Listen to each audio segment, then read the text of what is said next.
வணக்கம்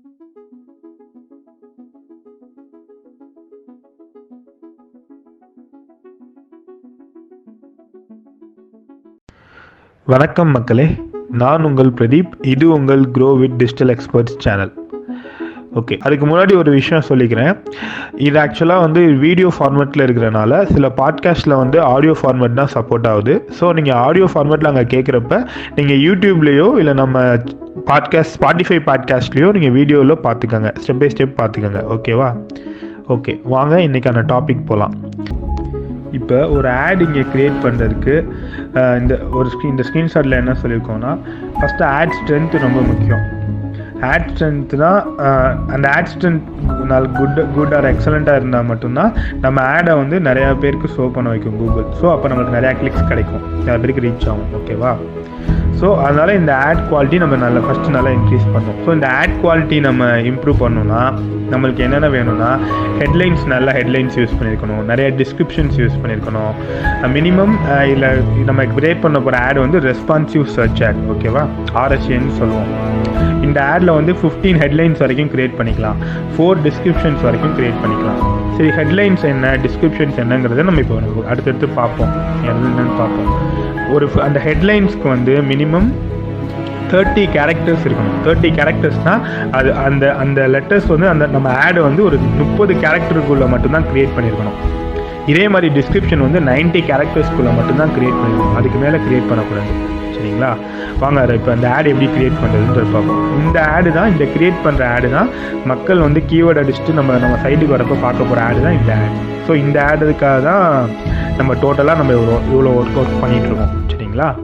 சரி, வாங்க அதை க்ரியேட் பண்ணுவோம். ஃபஸ்ட்டு இங்கே ஃபைனல் யூஆர்எல்னு ஒரு ஆப்ஷன் இருக்குது. ஃபைனல் யூஆர்எல் அஸ் யூஷுவல் உங்கள் ஆடுக்கான பேஜ் கொடுத்துருங்க. நீங்கள் உங்கள் வெப்சைட்க்கான எந்த பேஜை நீங்கள் டார்கெட் பண்ண போகிறீங்களோ உங்கள் யூஆர்எல் கொடுத்துருங்க. இப்போ கூகுள் growthwithdigitalexperts.com நான் கொடுத்துருக்கேன். கீழே டிஸ்பிளே பாத்துன்னு இருக்குது. இது வந்து இது மஸ்ட்டு கிடையாது. டிஸ்பிளே பாத்துன்றது உங்கள் ரெஃபரன்ஸ்க்கு. இப்போ ஃபார் எக்ஸாம்பிள் உங்களுக்கு மல்டிபிள் பேஜஸ் இருக்குது. இப்போ வந்து நீங்கள் வந்து டிஜிட்டல் மார்க்கெட்டிங்னு ஒரு பேஜ் வச்சுருக்கீங்க, அதுலேயே வந்து SEOன்னு ஒரு பேஜ் வச்சுருக்கீங்க அப்படின்னா, இங்கே வந்து நான் வந்து டிஜிட்டல் மார்க்கெட்டிங்கிறது ஜென்ரலாக என்னோட பாத் செட் பண்ணியிருக்கேன் டிஸ்பிளே பாத்தில், டிஜிட்டல் மார்க்கெட்டிங்னு. இப்போ உங்களுக்கு வந்து SEOன்னு இருக்குன்னா நீங்கள் டிஜிட்டல் SEOன்னு கொடுத்துக்கோங்க. இந்த மாதிரி உங்கள் பாத் செட் பண்ணுறதுக்கு உங்கள் ஐடென்டிஃபிகேஷனுக்கு இது என்ன பேஜ் அப்படின்னு கொடுத்துக்கிறதுக்கா இந்த டிஸ்பிளே பாத். இது நெசசரி இல்லைன்னா நீங்கள் உங்கள் இதுக்கு நீங்கள் கொடுத்துக்கலாம். சரிங்களா? இதில் வந்து நான் ஆல்ரெடி சொன்ன மாதிரி இப்போ நெக்ஸ்ட் நம்ம கிரியேட் பண்ண போகிற ஹெட்லைன்ஸ் வந்து 30 கேரக்டர்ஸ்குள்ளே இருக்கணும். டிஸ்கிரிப்ஷன்ஸ் வந்து 90 கேரக்டர்ஸ்குள்ளே இருக்கணும். இதான் நம்ம பேசிக்ஸ். அட்லீஸ்ட் நீங்கள் ஒரு 3 ஹெட்லைன்ஸ் இல்லை ஒரு 2 டிஸ்கிரிப்ஷன்ஸ் அது கிரியேட் பண்ணியிருக்கணும். 3 ஹெட்லைன்ஸ் வித் 2 டிஸ்கிரிப்ஷன்ஸ் கிரியேட் பண்ணியிருக்கணும். இதான் மஸ்ட்டு, இல்லைனா ஆட் கிரியேட் பண்ண முடியாது. சரிங்களா? இப்போ நாம் ஆல்ரெடி எடுத்து நம்ம கீவேர்ட்ஸ் வந்து digital marketing, online marketing, online advertising, display advertising, மேலே சொன்ன கீவேர்ட்ஸ்லாம் நான் இங்கே கொடுத்துருக்கேன். ஏன் நான் இங்கே எல்லாம் கொடுத்துருக்கேன்னா, இந்த கீவேர்ட்ஸ்லாம் ஃப்ரேம் பண்ணி தான் நம்ம இந்த ஹெட்லைன்ஸ் டிஸ்கிரிப்ஷன்ஸ் எழுதணும். அப்படின்னா தான் நம்ம ஸ்கோர் வந்து ஆட்ஸ்டன்ட் ஸ்கோர் இன்க்ரீஸ் ஆகும். ஏன்னா இது நம்ம இது பண்ணுறப்ப குவாலிட்டி ஸ்கோர்னு சொல்லுவோம். குவாலிட்டி ஸ்கோருங்கிறது எப்படின்னா, இதை பற்றி டெக்னிக்கல் டேர்ம்ஸ்லாம் நான் இன்னும் அடுத்தடுத்து நான் சொல்கிறேன். இப்போ லைட்டாக நம்ம இதை அண்டர்ஸ்டாண்ட் பண்ணிக்கோங்க. குவாலிட்டி ஸ்கோருங்க என்னென்னா, நம்ம கீவேர்டு வந்து லேண்டிங் பேஜ்லேயும் இருக்கணும். இப்போ ஃபார் எக்ஸாம்பிள் நான் டிஜிட்டல் மார்க்கெட்டிங்னு பீப்புள் சர்ச் பண்ணுறாங்க, அந்த சர்ச் பண்ணுற கீவேர்டு வந்து லேண்டிங் பேஜ்லேயும் இருக்கணும். லேண்டிங் பேஜ்னா என்ன, உங்களோட வெப்சைட் பேஜ், அந்த பேஜ்லேயும் இருக்கணும். நீங்கள் ஆட் டார்கெட் பண்ணுற பேஜ்லேயும் இருக்கணும். உங்களோட கீவேர்ட் நீங்கள் கிரியேட் பண்ணுற கேம்பெயின்லேயும் அந்த கீவேர்ட் இருக்கணும். ப்ளஸ் இந்த ஆட் இருக்குது பார்த்தீங்களா, இந்த ஆட்லேயும் இந்த கீவேர்ட் இருக்கணும். இந்த மாதிரி நீங்கள் கீவேர்டு கிரியேட் பண்ணிங்கன்னா உங்களுக்கு குவாலிட்டி ஸ்கோர் கிடைக்கும். கூகுளில் குவாலிட்டி ஸ்கோர் கொடுப்பாங்க. குவாலிட்டி ஸ்கோர் வந்து அதில் 1 to 10 வரைக்கும் வேரியேட் பண்ணுவாங்க. நீங்கள் அந்த 10ல் ஒரு 8, 9லாம் எடுத்திருந்தீங்கன்னா உங்களுக்கு கம்மியான காஸ்ட்லேயே நிறையா கிளிக்ஸ் கிடைக்கும், நிறையா உங்களுக்கு கிளிக் டு ரேட் கிடைக்கும் மற்ற காம்படிட்டர்ஸை விட. ஸோ குவாலிட்டி ஸ்கோர் ரொம்ப முக்கியம். ஸோ குவாலிட்டி ஸ்கோர் இது பண்ணுறதுக்காக தான் இந்த கீவேர்டை நம்ம இந்த இதில் ஆப்டிமைஸ் பண்ணுறோம். சரிங்களா?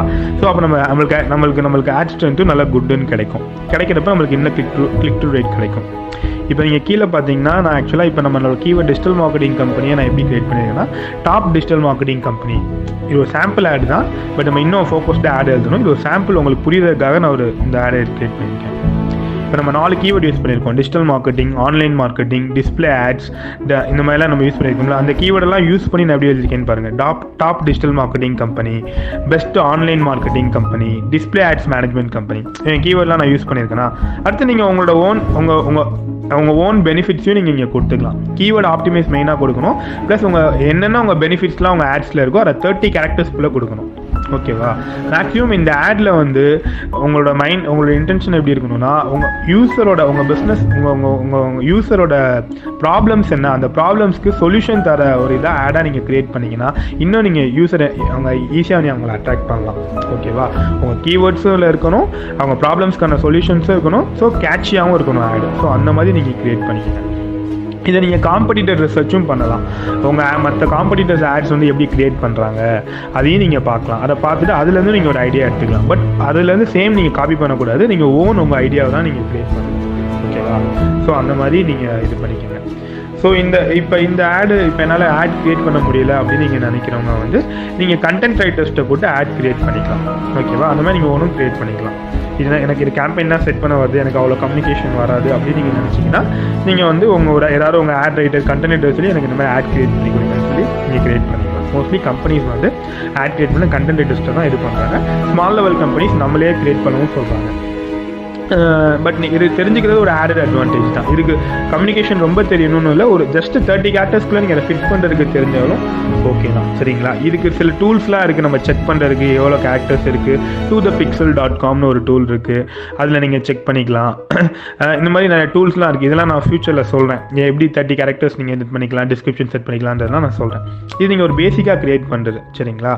நீங்கள் க்ரியேட் பண்ணுற ஆட் எப்படி ஷோ ஆகுதுன்றது ரைட் சைட்லேயே உங்களுக்கு ஷோ ஆகும். இந்த இமேஜ்லேயே உங்களுக்கு தெரிஞ்சிருக்கும் அது எப்படி ஷோ ஆகுது அப்படிங்கிறத நீங்கள் பார்த்துக்கலாம். இப்படி தான் மக்கள் சர்ச் பண்ணுறப்போ உங்கள் ஆட் ஷோ ஆகும். ஓகேவா? நான் யூஸ் பண்ண கீவேர்ட் பார்த்தீங்கன்னா டிஸ்கிரிப்ஷன்ஸ்லையும் யூஸ் பண்ணியிருப்பேன். டிஜிட்டல் மார்க்கெட்டிங் அப்படின்னு யூஸ் பண்ணியிருப்பேன், ஆன்லைன் மார்க்கெட்டிங்கிறத யூஸ் பண்ணியிருப்பேன். ஸோ நம்ம கீவேர்ட் ஹெட்லைன்ஸ்லேயும் இருக்கணும், டிஸ்கிரிப்ஷன்ஸ்லேயும் இருக்கணும். ஸோ அப்படின்னா தான் நம்மளுக்கு நல்ல கிளிக் டு ரேட் கிடைக்கும், குட் குவாலிட்டி ஸ்கோரும் கிடைக்கும். சரிங்களா? ஸோ இந்த மாதிரி க்ரியேட் பண்ணதுக்கப்புறம் நெக்ஸ்ட்டு கொடுத்தீங்கன்னா உங்களுக்கு நெக்ஸ்ட் பேஜ் ஓப்பன் ஆகும். இது வரைக்கும் நீங்கள் க்ரியேட் பண்ண எல்லா பேஜும் ஒரு ஓவர்வியூ மாதிரி காட்டும். இல்லை ஏதாவது எரர்ஸ் இருந்துச்சுன்னா உங்களுக்கு ரெட் மார்க்கில் காட்டும் என்ன எரர்ஸ்னு. ஸோ நீங்கள் அகைன் அதை செக் பண்ணி அதை கரெக்ட் பண்ணிக்கலாம். நெக்ஸ்ட்டு நீங்கள் பார்த்ததுக்கப்புறம் எல்லாம் செக் பண்ணிவிட்டு ஓவர்வியூ பார்த்ததுக்கப்புறம் நீங்கள் நெக்ஸ்ட்டு கொடுத்துடலாம். நெக்ஸ்ட்டு கொடுத்ததுக்கப்புறம் உங்களுக்கு பட்ஜெட் பேஜ் ஓப்பன் ஆகும். பட்ஜெட் பேஜில் கூகுளே சில ரெக்கமெண்டட் பட்ஜெட் காட்டும். உங்கள் எஸ்டிமேஷன் இருக்குது, இவ்வளோ கிளிக்ஸ்க்கு இவ்வளோ பட்ஜெட் காட்டும். நீங்கள் அதையும் கொடுத்துக்கலாம்.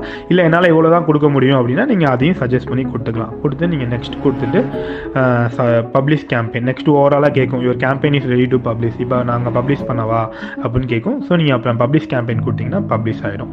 பப்ளிஷ் ஆகிட்டு it will take approval. Google ஒரு அப்ரூவல் டைம் எடுத்துக்கும். டைம் எடுத்ததுக்கப்புறம் கொஞ்சம் நேரத்தில் கேம்பெயின் ஆக்டிவ் ஆகிடும், ரன் ஆக ஆரம்பிச்சிடும். ஓகேவா? இந்த மாதிரி நீங்கள் ஒரு பேசிக் கேம்பெயின் எப்படி செட் பண்ணுறதுன்னு நீங்கள் தெரிஞ்சிருப்பீங்கன்னு நினைக்கிறேன். இதில் ஏதாவது டவுட்ஸ் இருந்தால், கமெண்ட்ஸ் இருந்தால், இல்லை ஏதாவது கொரீஸ் இருந்தால் நீங்கள் கமெண்ட்ஸில் சொல்லுங்கள். இல்லை என்னை காண்டாக்ட் பண்ணுங்கள், என்னை வெப்சைட் மூலமாகவும் காண்டாக்ட் பண்ணுங்கள். உங்களுக்கு என்னென்ன டவுட்ஸ் இருந்தாலும் நான் கண்டிப்பாக க்ளியர் பண்ணுறேன். நான் அடுத்து வர இல்லை என்னென்னா நீங்கள் ட்ராபேக்ஸ் இருந்தாலும் சொல்லுங்கள், நான் ஃபீட்பேக்ஸ் கொடுங்க. நான் அதை அடுத்து கம்மிங் வீடியோவில் நான் இம்ப்ரூவைஸ் பண்ணிக்கிறேன். சரிங்களா? ரொம்ப நன்றி மக்களே. நான் உங்கள் பிரதீப். இது உங்கள் grow with digital experts channel.